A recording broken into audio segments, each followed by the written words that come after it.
Wow!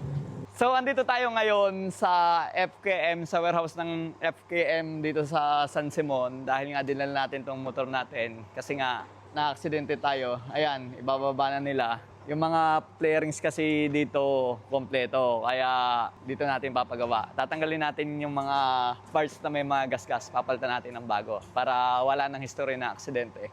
So ayan, ibababa nila, napakarami ng motor dito. Ito yung mga demo unit nila. Ito, pwede itong hiramin sa mga nagtatanong, yung mga gustong makatesting ng buyer na gustong hiramin, pwede nilang ipa-test drive sa inyo to. Ito, Slick 400, tapos AC na 500cc, tapos ito, ADB Venture 180. Ito, hihiramin natin to. Ito yung Victorino. Yun yung tumutunog doon kanina. At siyempre, ang katulad ng motor natin, itong ARY, ayan, ARY 500, kaparehas ng motor natin. Napakarami pang iba. So dahil ipababa na nila, ayan, no, 'di ba? Ipapaayos natin.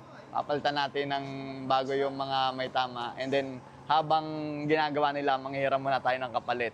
Ayun, Victorino, ayun oh. Yan kulay blue. Boss Jan, pera muna ako ng ano ah.